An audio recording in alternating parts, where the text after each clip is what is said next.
Rod लेंगे, ये conducting rod इसमें मूव कर रही है, एक कंडक्टिंग रॉड अपन लेते हैं और दिस कंडक्टिंग रॉड इज, ये कंडक्टिंग रेल्स है और ये रॉड हो गई यहाँ पे PQ और इसको आपने वेलोसिटी दिया v राइट साइड पे। तो what is PQ here?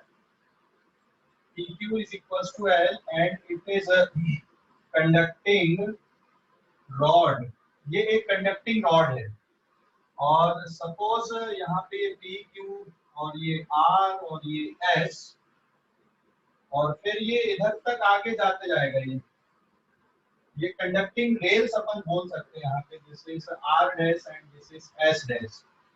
So R dash and S dash are conducting rails.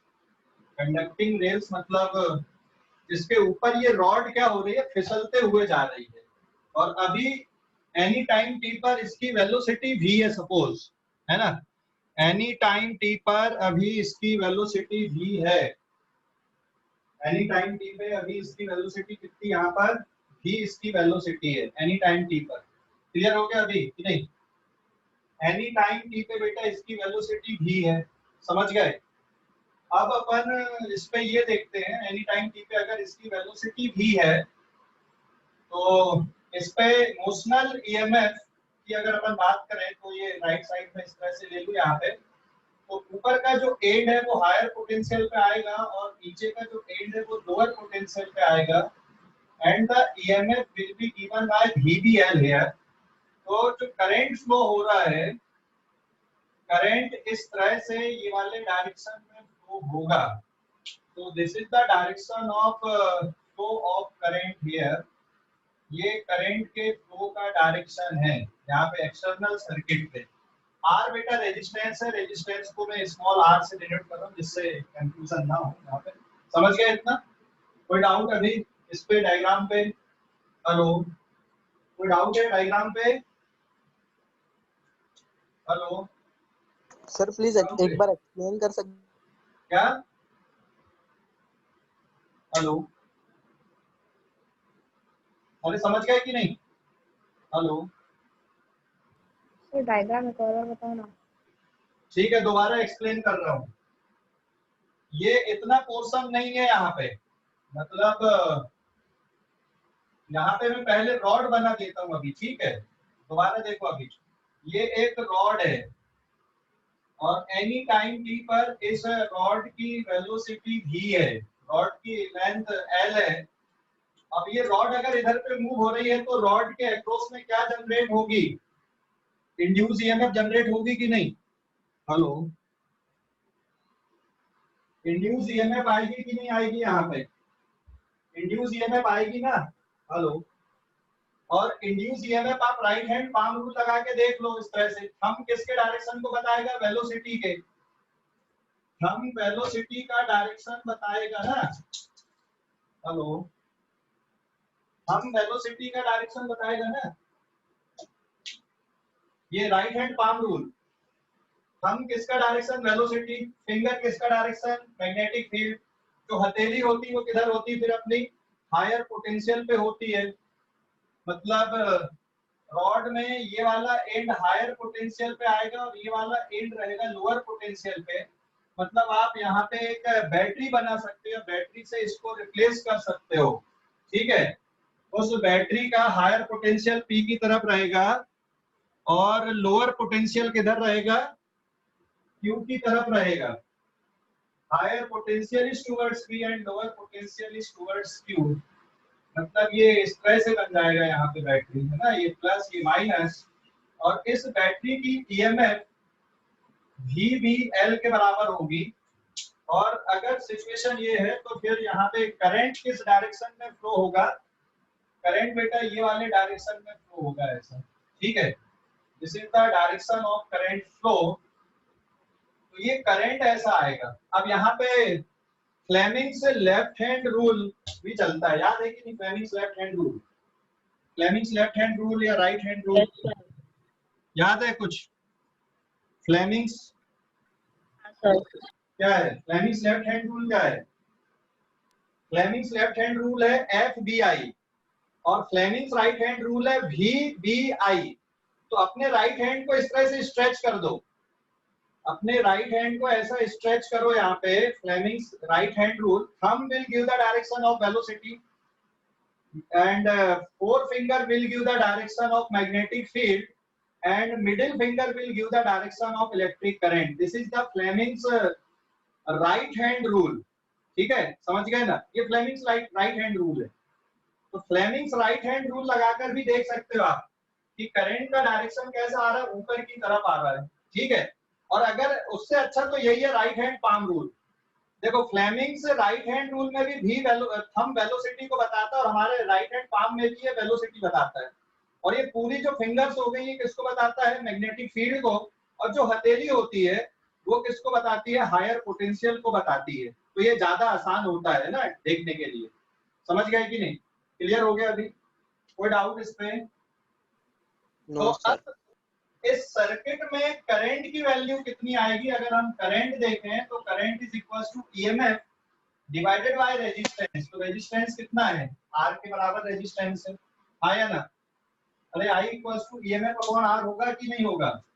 और EMF की वैल्यू क्या है? VBL divided by R, it is given by equation number 1। समझ गए? अब यहाँ पे फ्लेमिंग्स लेफ्ट हैंड रूल भी लगेगा। ये भी एक कंडक्टर है और इस कंडक्टर में ऊपर की तरफ करंट अगर जा रहा है, इस कंडक्टर में ऊपर की तरफ अगर करंट फ्लो हो रहा है तो इस कंडक्टर में बेटा फोर्स लगेगा, magnetic force I into L cross B। इसके लिए आपको लेफ्ट हैंड रूल लगाना पड़ेगा, FBI। करंट FBI, करंट ऊपर की तरफ है, मैग्नेटिक फील्ड अंदर है, मतलब जो फोर्स लगेगा PQ रॉड पे, मैग्नेटिक फोर्स वो किधर लगेगा? मैग्नेटिक फोर्स PQ रॉड में लगेगा पीछे की तरफ। This is the direction of magnetic force in the rod. किसके कारण? इंड्यूस EMF के कारण, खुद के कारण ये प्रोड्यूस हो गया यहाँ पे। समझ गए? रॉड को रोक दोगे तो ये बंद हो जाएगा क्योंकि करंट फ्लो नहीं होगा फिर। क्लियर हो गया ना? तो मैग्नेटिक फोर्स किधर लग रहा है? पीछे। या तो फिर आप राइट हैंड थंब रूल लगा लो, यहाँ पे मैग्नेटिक फोर्स का फार्मूला क्या है आपके पास में, मैं यहाँ पे लिख दूं। Magnetic force is I into L cross B होता है। समझ गए कि नहीं? कोई डाउट अभी? तो L ऊपर की तरफ है क्योंकि करंट ऊपर की तरफ है और B अंदर की तरफ है, तो राइट हैंड थंब रूल लगाओगे तो भी मैग्नेटिक फोर्स का डायरेक्शन किधर आ गया आपका? टुवर्ड्स लेफ्ट साइड आ गया। फिर से देखो L क्रॉस B, तो L किधर लेना आपको? L ऊपर की तरफ लेना। ये मैग्नेटिक फील्ड अंदर है तो ये मुड़ोगे ऐसे अंदर, तो थंब का डायरेक्शन किधर आ गया? लेफ्ट की तरफ आ गया। समझ गए? L क्रॉस B, ये देखो लेफ्ट की तरफ आ गया। समझ गए कि नहीं? हेलो, समझ गए? हेलो, हाँ सर, हाँ सर, समझ गया सर। तो अब यहाँ पे देखोगे, अगर इसका मैग्नीट्यूड अगर अपन देखें I L B और साइन, लेंथ और B के बीच में 90 डिग्री का एंगल है, तो ये वैल्यू आएगी सिर्फ I L B के बराबर मैग्नेटिक फोर्स की वैल्यू। ठीक है, इसके बराबर आ रही I L D के बराबर बच रहा है, क्योंकि लेंथ वेक्टर जिसका डायरेक्शन Q से P की तरफ रहेगा, करंट के डायरेक्शन में रहेगा। लेंथ वेक्टर जिसका डायरेक्शन Q से P की तरफ आएगा और मैग्नेटिक फील्ड अंदर है, मैग्नेटिक फील्ड अंदर की तरफ है, इसलिए यहाँ पे एंगल 90 डिग्री का। तो ये हमारे पास में क्या निकल के आ गया? यहाँ पे magnetic force will be given by I L B, और करंट की वैल्यू यहाँ से सब्स्टिट्यूट कर दो तो मैग्नेटिक फोर्स किसके बराबर आ गया? यहाँ पर हम करंट की वैल्यू अगर पुट कर देते तो VL upon small r into L into B। तो इसको और रीअरेंज करते हैं, मैग्नेटिक फोर्स की वैल्यू आ जाएगी यहाँ पे V square L square divided by R। समझ गए कि नहीं? ये इतना। कोई डाउट अभी यहाँ तक? मैग्नेटिक फोर्स की वैल्यू के लिए आप क्या कर दो, यहाँ पर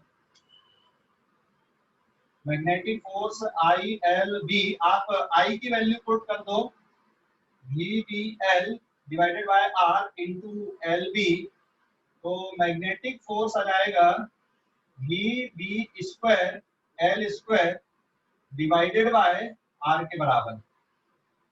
तो अब एक मैग्नेटिक फोर्स इसमें लेफ्ट की तरफ लगने लगा है, और अगर ये मैग्नेटिक फोर्स यहाँ पे लेफ्ट की तरफ लगने लगा है तो क्या होगा, इसकी वेलोसिटी कांस्टेंट बनी रहेगी कि ये रिटार्डेड मोशन हो जाएगा? वेलोसिटी सामने है, मैग्नेटिक फोर्स पीछे लग रहा है, क्या होगा, रॉड उसी वेलोसिटी से चलेगी, क्या उसकी वेलोसिटी कम होगी, क्या होगा? वेलोसिटी कम होगी सर। कम हाँ, होगी। रिटार्डेड मोशन हो जाएगा, है ना, कुछ तो मास होगा रॉड का ना, तो ये रिटार्डेड मोशन हो जाएगा। इसका मतलब अगर इसकी वेलोसिटी को मेंटेन रखना है, इसी वेलोसिटी से ये आगे चले, तो जितना मैग्नेटिक फोर्स यहाँ पे लगा है राइट साइड में आप उतना ही एक्सटर्नल फोर्स लगा दो। जितना मैग्नेटिक फोर्स ये उतना ही एक्सटर्नल फोर्स अगर अपन ने लगा दिए, दोनों फोर्स ने एक दूसरे को बैलेंस कर दिया, तो अब जो रॉड है वो कांस्टेंट वेलोसिटी से मूव करेगी। ठीक है, तो यहाँ पे मैं आगे लिख दूं, to maintain constant velocity external force is needed, external force is needed such that external force का मैग्नीट्यूड और मैग्नेटिक फोर्स का मैग्नीट्यूड एक जैसा होना चाहिए और डायरेक्शन अपोजिट होना चाहिए। Magnetic force is equals to या फिर external force is equals to minus of magnetic force होना चाहिए। तो फिर ये रॉड कैसी चलेगी, अब कांस्टेंट वेलोसिटी से चलेगी। समझ गए कि नहीं? क्लियर हो गया? अब पावर के लिए अपन ने कुछ पढ़ा हुआ है, पावर इक्वल्स टू क्या होता है बता सकते हो कोई? क्या power equals to rate of doing work is the power, या रेट ऑफ डूइंग एनर्जी, या rate of change of energy, या रेट ऑफ डूइंग वर्क, इसको अपन पावर बोलते हैं। बोलते हैं कि नहीं पावर? हेलो, अरे पावर बोलते कि नहीं उसको? हाँ सर। हाँ, तो और एक और टर्म आता है पावर के लिए, फोर्स इनटू वेलोसिटी भी बनता है ना, f dot v, force into velocity भी बनता है ना पावर के लिए, नहीं बनता? अगर मैं यहाँ पे पावर की बात करूं तो power, instantaneous power equals to होता है एफ डॉट वेलोसिटी, ये इंस्टेंटेनियस पावर है।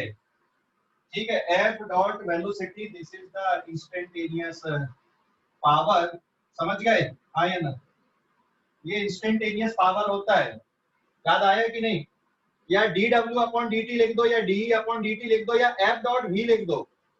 ये क्यों लिख दिए? देखो यहाँ पे पावर इक्वल्स टू आपने पढ़ा D W upon D T, D W मतलब F dot D S upon D T, और D S upon D T क्या बन गया आपका? वेलोसिटी बन गया। क्या लिख सकते पावर को? एफ डॉट वी लिख सकते हो ना?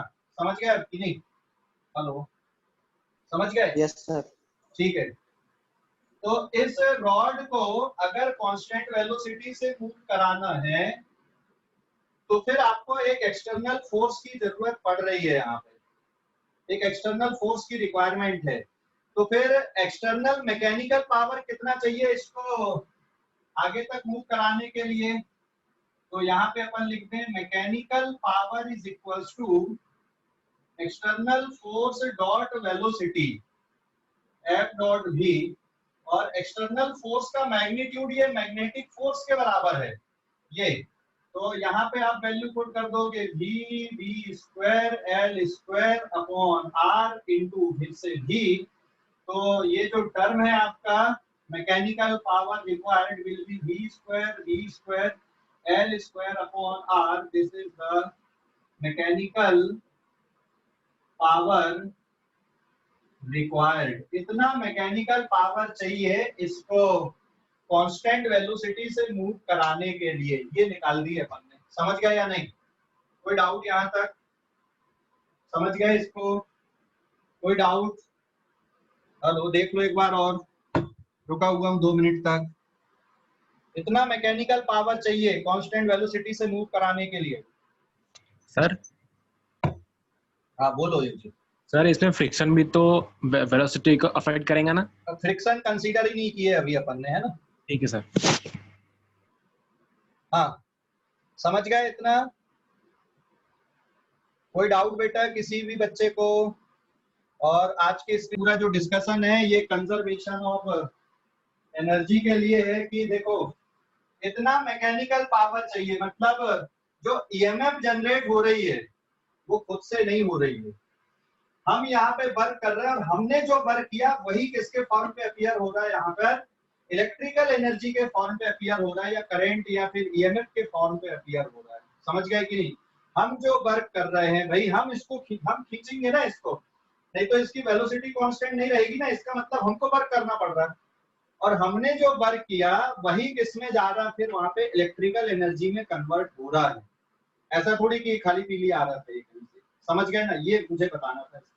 क्लियर हो गया अभी की डाउट है? हेलो, क्लियर हो गया? डाउट है अभी भी?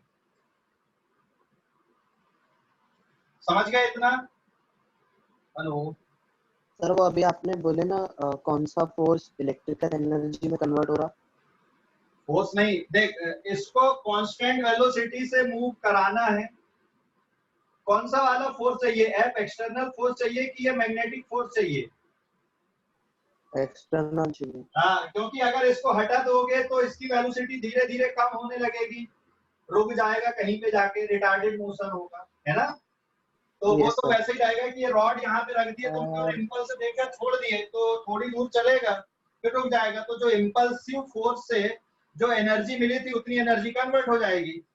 लेकिन अगर यहाँ पर तुमको उसकी स्पीड को कांस्टेंट रखना है, स्पीड को कांस्टेंट रखना मतलब करंट को कांस्टेंट बना के चलना, आपको VBL वाला टर्म ये कांस्टेंट बना रहना चाहिए, तो फिर आपको ये एक्सटर्नल फोर्स लगाना पड़ेगा वेलोसिटी के डायरेक्शन पे।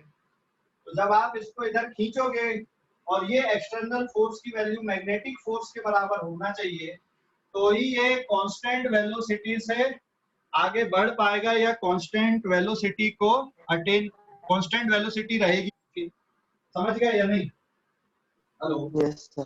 हाँ, तो ये एक्सटर्नल फोर्स मैग्नेटिक फोर्स के बराबर यहाँ पे होना चाहिए, तभी यहाँ पर कांस्टेंट वेलोसिटी होगी, नहीं तो कांस्टेंट वेलोसिटी यहाँ पर नहीं होगी। ठीक है, समझ गए? क्लियर हो गया अभी? तो जो मैकेनिकल पावर चाहिए, मैकेनिकल पावर मतलब एक्सटर्नल फोर्स डॉट वेलोसिटी। तो अब एक्सटर्नल फोर्स और वेलोसिटी सेम डायरेक्शन में, इसलिए cos 0 आ जाएगा यहाँ पे। तो a डॉट b आप जब लिखते हो a डॉट b मतलब a b cos थीटा, तो a b cos 0 तो क्या बचा? a b बचा। इसलिए यहाँ पे फोर्स की वैल्यू में हमने डायरेक्ट वेलोसिटी का या स्पीड का मल्टीप्लाई कर दिया। समझ गए?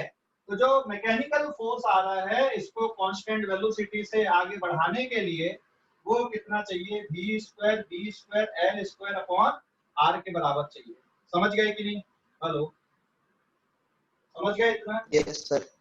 ओके, अभी इस पेज का स्क्रीनशॉट लो, अभी थोड़ा सा और आगे बताने का बचा है। इस पेज का स्क्रीनशॉट ले लो जल्दी से। ले लिया सर। ले लिया सर। हाँ, पेज नंबर 2 है। हाँ,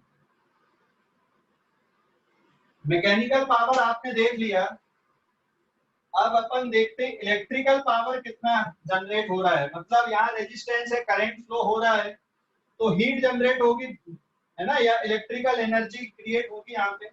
तो इलेक्ट्रिकल पावर इसके बराबर आएगा यहाँ पे, इलेक्ट्रिकल पावर PE, वो मैकेनिकल पावर था, ये इलेक्ट्रिकल पावर है। फार्मूला हो जाएगा I² R का।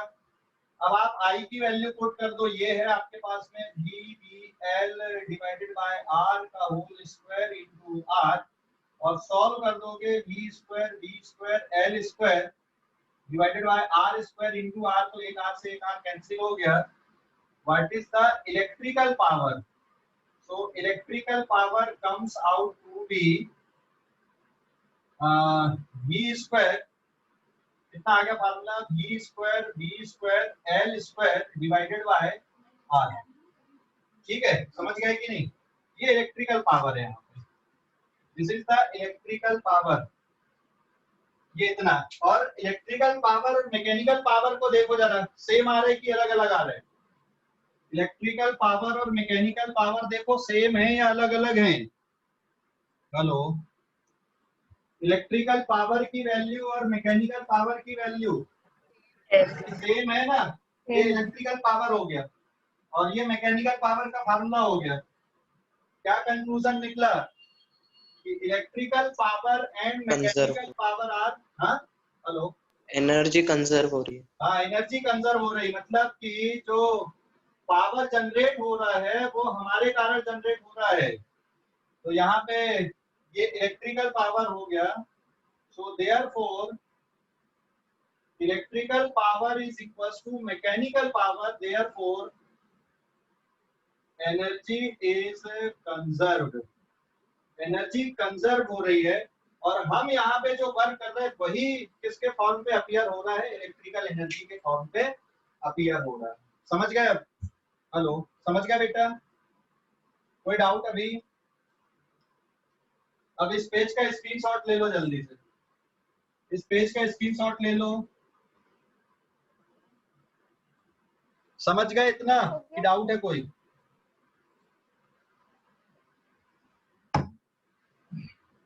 इस पेज का स्क्रीनशॉट ले लो जल्दी से।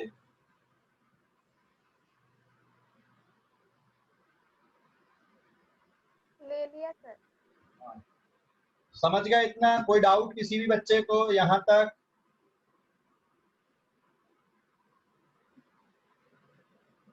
नहीं है ना? आगे बढ़ूं मैं अब? हेलो, आगे बढ़ूं बेटा? समझ गए इतना पूरा? एक्सटर्नल फोर्स नहीं लगाता हूं तो फिर एनी टाइम टी पर इसकी वेलोसिटी की इक्वेशन क्या होगी? अगर मान लो अपन ये एक्सटर्नल फोर्स यहाँ पे ना लगाएं, ये सब कुछ वैसा ही रहने देते अपन। अब पेज नंबर 3, ये एक्सटर्नल फोर्स अपन नहीं लगाते इसमें। ये फोर्स तो लगेगा ही मैग्नेटिक फोर्स, क्योंकि करंट फ्लो हो रहा है ना? मैग्नेटिक फोर्स लगेगा, यहाँ पे करंट फ्लो हो रहा है। तो एनी टाइम टी पे मान लो t इक्वल्स टू 0 पे जो वेलोसिटी है v, ये u के इक्वल है। और एनी टाइम t पे जो वेलोसिटी है, एनी टाइम t पे वेलोसिटी v है। समझ गए ना? मतलब t इक्वल्स टू 0 पे वेलोसिटी u है, एनी टाइम t पे v है। तो वेलोसिटी को आपको निकालना एज अ टाइम के फंक्शन के फॉर्म पे, तो फोर्स इक्वल्स टू क्या लिखोगे? मास इनटू एक्सीलरेशन आप लिखोगे, आया ना? और मास इनटू एक्सीलरेशन को आप क्या लिखते हो? dv upon dt। और क्योंकि ये रिटार्डेशन, इसलिए यहाँ पे माइनस का साइन एक आ जाएगा आपके पास में, ठीक है? तो F is equal to minus m into dv upon dt, आप इसको लिख सकते हो। और ये मैग्नेटिक फोर्स है यहाँ पर, और मैग्नेटिक फोर्स की वैल्यू आई थी ILB is equal to minus m dv upon dt। तो dv इज इक्वल टू किसके बराबर आएगा? ILB upon m into dt with negative sign. और इसको आप इंटीग्रेट कर दो। तो इसको इंटीग्रेट करोगे, t इक्वल टू 0 पे वेलोसिटी u है, एनी टाइम t पे वेलोसिटी v है, तो ये v माइनस u बचेगा। क्योंकि यहाँ पर अभी करंट की वैल्यू, एक मिनट, अभी ऐसा नहीं, थोड़ा और चेंज करना पड़ेगा अपने को। हमें इसकी वैल्यू पुट करना पड़ेगा, करंट की वैल्यू पुट करना है। करंट की वैल्यू कितनी थी हमारे पास में? I is equal to EMF divided by R, मतलब VBL अपॉन R के बराबर था ये। तो I की जगह पे VBL divided by R into L into D minus M into dV upon dt।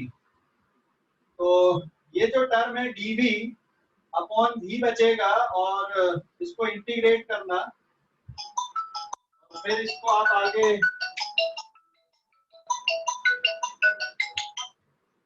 इसके बाद फिर आप क्या करना, यहाँ पर इसको रीअरेंज कर रहा हूं मैं। v square l square upon m with negative sign आ जाएगा, ये v नीचे आ गया यहाँ पर, और r भी नीचे रहेगा और इंटीग्रेशन dt बचेगा। तो t इक्वल्स टू 0 पे ये वैल्यू u है, एनी टाइम t पे ये वैल्यू v है, तो इसका इंटीग्रेशन होगा log v upon u, direct लिख दिया मैंने। हाँ, log v बचेगा और upper limit minus lower limit करोगे तो आ जाएगा आंसर, और यहाँ पे t बचेगा तो minus B square L square upon m into R into T आ जाएगा, और log हटाओगे तो इधर पे एक्सपोनेंशियल बन जाएगा v अपॉन u e की power minus B square L square T divided by mr. So this is the required equation for velocity at any time t. समझ गए? हेलो, समझ गए कि नहीं? हेलो, समझ गए इसको? Yes, sir. हाँ, अभी स्क्रीनशॉट ले लो इस पेज का। ले लिया सर। ठीक है,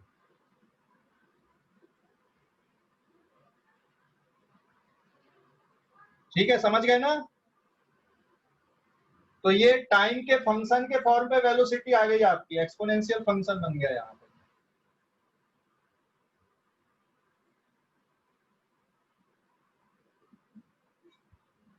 चलो आगे बढ़ते हैं अपन। अब नेक्स्ट है फिर इंड्यूस ईएमएफ।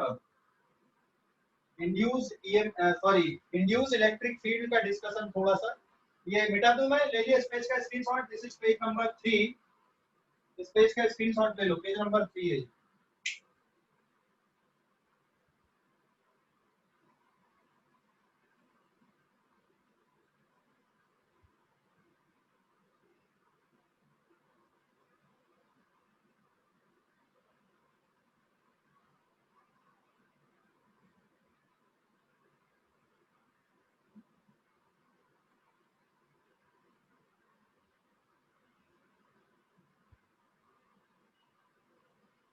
समझ गया बेटा इतना? हेलो, मिटा दो?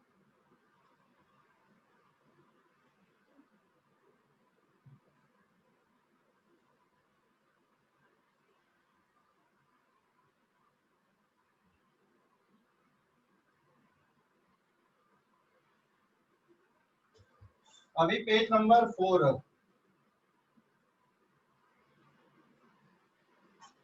पेज नंबर 4 पे देखो अभी। हाँ,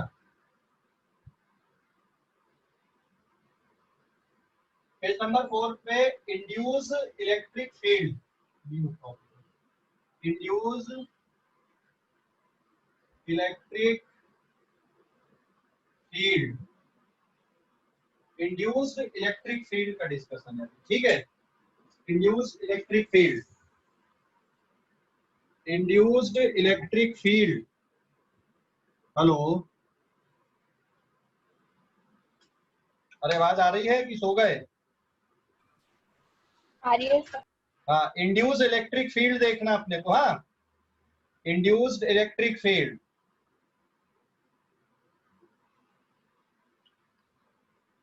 induced electric field is non-electrostatic and non-conservative in nature. ये कब प्रोड्यूस होती है? induced electric field वहां पे प्रोड्यूस होगी जहां पर मैग्नेटिक फील्ड वेरी करेगी। जहां पर मैग्नेटिक फील्ड अगर वेरी कर रही है, चेंज हो रही है, कंटिन्यूअसली बदल रही है, वहां पर इंड्यूस इलेक्ट्रिक फील्ड जनरेट होती है। ठीक है, induced electric field, it produces when there is a variable magnetic field। जहां पर वेरिएबल मैग्नेटिक फील्ड होगी, टाइम का फंक्शन होगी, मैग्नेटिक फील्ड बदलेगी, वहां पे ये इंड्यूस इलेक्ट्रिक फील्ड आएगी। एंड दूसरा point, it is non conservative and non electrostatic, non conservative और नॉन इलेक्ट्रोस्टैटिक होती है।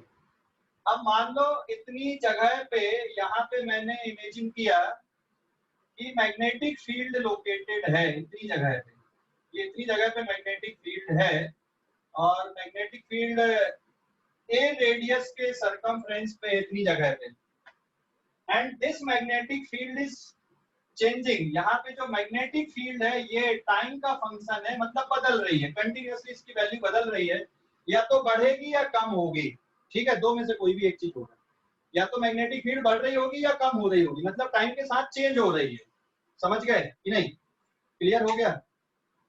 इतनी जगह पे R circumference sorry a radius के सर्कल पे मैग्नेटिक फील्ड है, और ये टाइम का फंक्शन है, मतलब ये बदल रही है यहाँ पे। दैट इज आप क्या लिखोगे यहाँ पर, dv upon dt is not equals to 0, मतलब ये टाइम का फंक्शन के फॉर्म पे है। आप इसको ऐसा लिख सकते हो कि suppose magnetic field is 2t है और t सेकंड पे है मान लो, तो जैसे जैसे टाइम बदलता जाएगा ये फील्ड यहाँ पे बढ़ते जाएगी। क्लियर हो गया कि नहीं?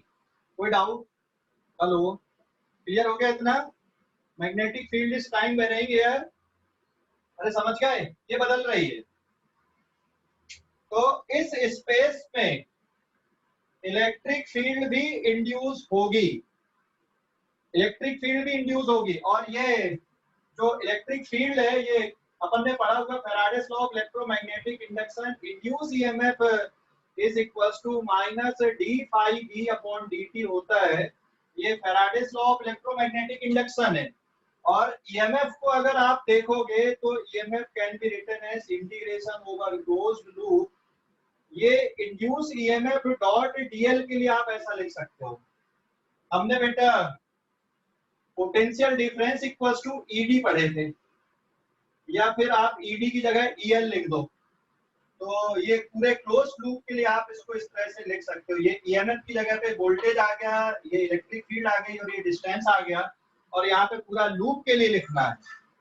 तो जब आप इन दोनों इक्वेशंस को मिला दो, ये और ये, तो इंड्यूस इलेक्ट्रिक फील्ड और फ्लक्स में जो चेंज हो रहा है वो आपस में रिलेट हो जाएंगे यहाँ पे, ठीक है? तो ये आपस में रिलेट हो जाते हैं, किस तरह से रिलेट हो जाते हैं, that is integration E induce dot dl is equals to minus D phi B upon dt, ठीक है?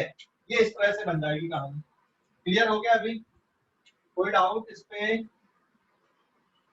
क्लियर हो गया इतना? So this is the integral form of Faraday's law of electromagnetic induction. ये जो Faraday's law of electromagnetic induction पढ़ा हमने, उसी का ये इंटीग्रल फॉर्म है। समझ गए? Faraday's law of electromagnetic induction का ये इंटीग्रल फॉर्म है, ठीक है? Induced EMF dot dl is equals to minus of d phi b upon dt, ठीक है? ये इंटीग्रल फॉर्म है इसका। क्लियर हो गया इतना? कोई डाउट किसी को? हेलो, किसी भी बच्चे को डाउट बेटा इस पे? किसी भी बच्चे को डाउट?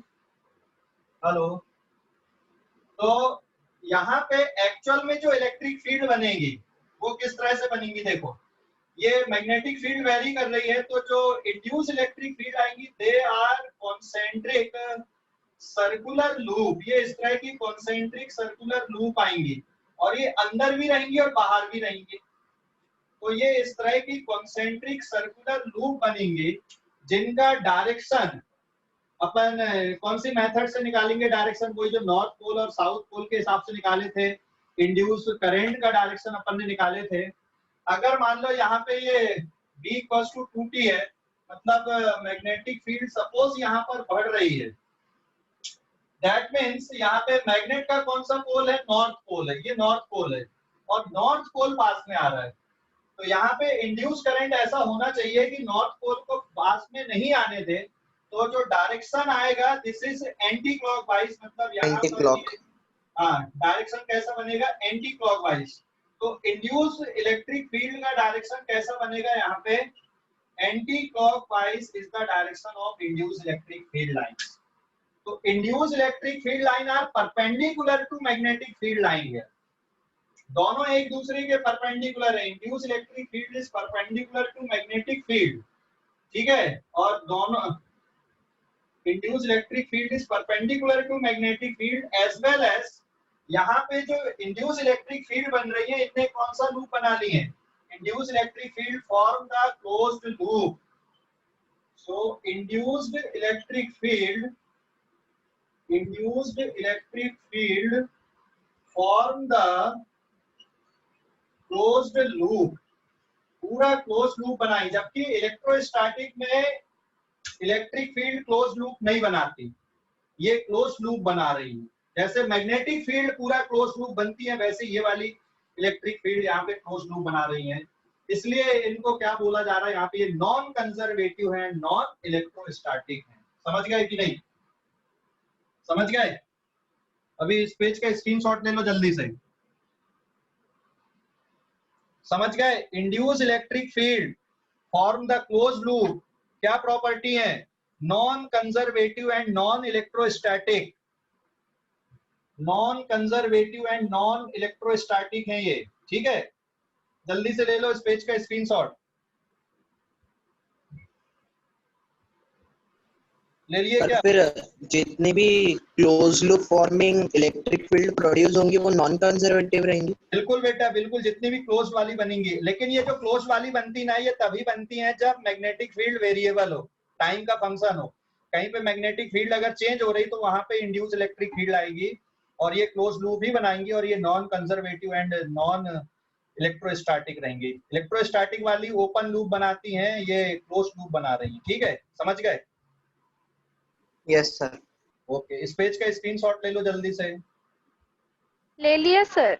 हाँ, अब एक छोटा सा डेरिवेटिव वाला अप्रोच है कि जैसे यहाँ पर कितनी वैल्यू रहेगी इंड्यूस इलेक्ट्रिक फील्ड की और बाहर कितनी रहेगी, तो इसको निकालने के लिए हमको ये फार्मूला यूज करना है। बस मैं इस पेज को मिटा देता हूँ, पेज नंबर 5।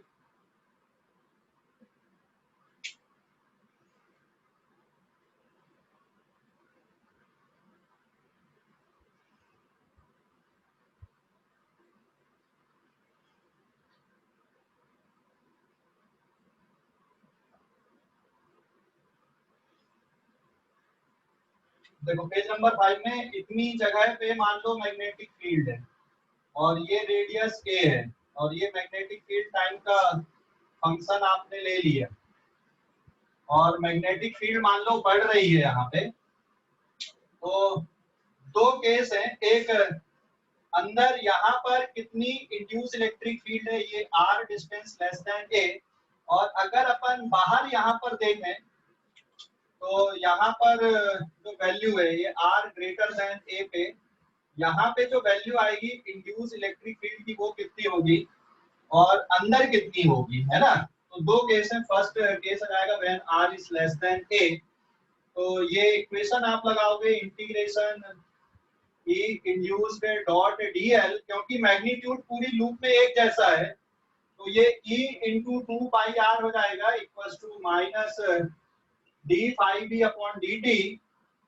तो e into 2 pi r minus of d upon dt of magnetic field into pi r square, क्योंकि अंदर इतना फ्लक्स आएगा और इसमें पाई r स्क्वायर कांस्टेंट है तो minus pi r square dv upon dt आप लिख दो, तो e इंटू 2 पाई r, और ये r से एक r कैंसिल हो जाएगा और कितनी आएगी, ये पाई से एक पाई और कैंसिल हो गया, e will be given by here, कितना आ जाएगा ये इंड्यूस इलेक्ट्रिक फील्ड अंदर minus of r divided by 2 dv upon dt।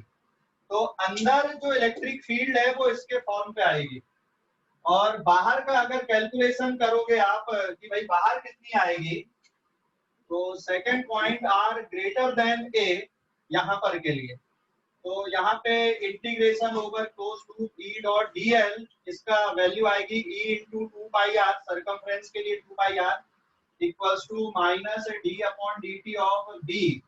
लेकिन फ्लक्स सिर्फ अंदर तक है, यहाँ पे ध्यान रखना, तो ये पाई इंटू a स्क्वायर आ जाएगा, क्योंकि यहाँ पर मैग्नेटिक फील्ड नहीं है, मैग्नेटिक फील्ड सिर्फ a रेडियस तक है। तो इसको जब सॉल्व करोगे तो e equals to minus pi a square upon 2 pi r और dB अपॉन dt, तो इसमें पाई से पाई कैंसिल हो गया, बचा minus A square upon 2r dB upon dt is the induce electric field in that case. समझ गए? समझ गए कि नहीं? क्लियर हो गया? हेलो, अरे समझ गए? हवा उड़ रही है।